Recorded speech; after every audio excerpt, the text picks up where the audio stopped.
کیا جائیں گے اور آپ کے دعائیہ کلمات سے مجلس کا اختتام بھی ہوگا۔ اول پوزیشن حاصل کی ہے محمد ذکی نے، وہ آئے اور اپنا انعام لے جائیں گے۔ اول انعام والوں کو ایک قرآن مجید ہے اور ایک گھڑی ہے۔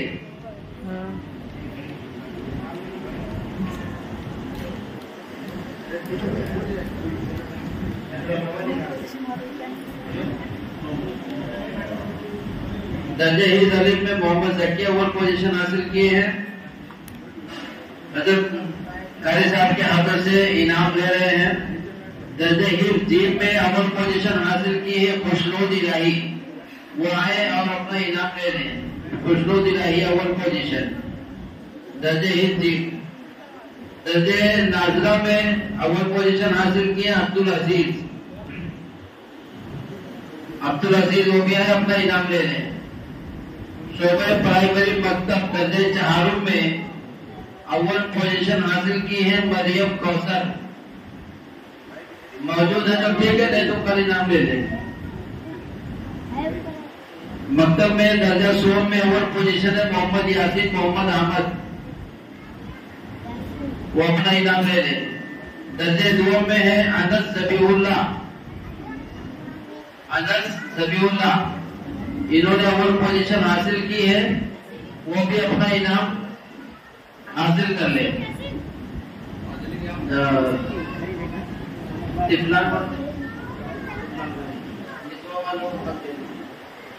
بقیہ دوم اور سوم پوزیشن جن لوگوں نے حاصل کی ہے ان کے بھی انعامات ہیں۔ ان کے علاوہ جن لوگوں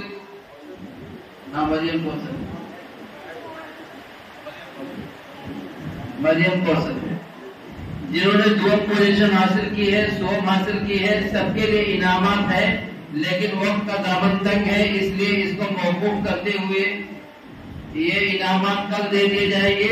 جن لوگوں نے پروگرام میں حصہ لیا ان کے انعامات دیے گئے، اور جو لوگ بچے ہیں جن کے پوزیشن نہیں ہے انہیں بھی اعزازی طور پر کچھ نہ کچھ انعام دیا جائے گا۔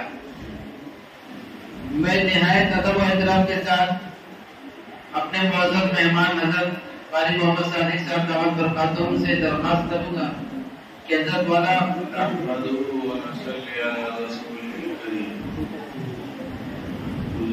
محترم اور دیر سے یہ پروگرام چل رہا ہے، چھوٹے چھوٹے معصوم بچوں کی زبان سے اچھے الفاظ سننے کو ملا، بڑی خوشی ہوئی۔ معلوم ہوا کہ اساتذہ نے پر کافی محنت کیا ہے، اللہ نے جزائے خیر عطا فرمائے۔ دوستو، کوئی درخت لگایا جاتا ہے، کسان لگاتا ہے درخت کو، اس درخت کی بڑی دیکھ بھال کرتا ہے، لگانے کے بعد اس کے چاروں طرف سے گھیر دیتا بکری نہ کھائے۔ پھر اگر ٹیڑھا ہوتا ہے تو اس پر لکڑی لگا کر باندھ دیتا ہے کہ یہ تنا کا سیدھا جائے، ٹیڑھا نہ ہونے پائے۔ روزہ بڑا ہو جاتا ہے تو اس سے میٹھے پھل نکلتے ہیں، کیونکہ گھر والے بھی کھاتے ہیں، رشتے دار بھی کھاتے ہیں۔ اسی طریقے سے یہ معصوم بچے ہیں، ان معصوم بچوں کو صحیح ڈھنگ سے چلانے کے لیے ماں باپ کی ذمہ داری ہوتی ہے، اس بچے کو سیدھے راہ پہ چلایا جائے۔ تو سیدھے راہ پہ چلانے کے لیے ایک کام یہ ہوتا ہے، 24 گھنٹے میں ماں باپ کو اپنے گھر میں دیکھنا رہتا ہے، 2 یا 3 گھنٹے کے لیے مدرسے میں بھیجا جاتا ہے کہ مدرسے میں پہنچ کر بھی اپنے سیدھے راہ اور ڈگر پہ چلتا ہے، یہ ذمہ داری ہوتی ہے۔ اسی طریقے سے ابھی بچیوں نے بڑا اچھا پروگرام پیش کیا، ماشاءاللہ بڑی خوشی ہوئی بچیوں نے جو سنایا۔ دوستو، یہ بہت ضرورت کی چیز ہے۔ آج ہم اور آپ جانتے ہیں، حدیث میں آتا ہے کہ طلب العلم فریضۃ علی کل مسلم و مسلمہ، مرد اور عورت کو علم کا حاصل کرنا ضروری اور فرض ہے کہ جس سے اتنا جاننا ضروری ہے حرام اور حلال کی تمیز کر لے، جائز ناجائز کی تمیز کر لے، پاکی ناپاکی کی بات تمیز کر لے، اتنا علم تو ضروری ہوتا ہے۔ لیکن ہم نے یہ دیکھا ہے، جو دیکھنے میں آیا ہے کہ لوگوں نے اس جگہ برابری جو اصلی تعلیم میں تو رکھا کہ لڑکا کی گریجویٹ ہو، BA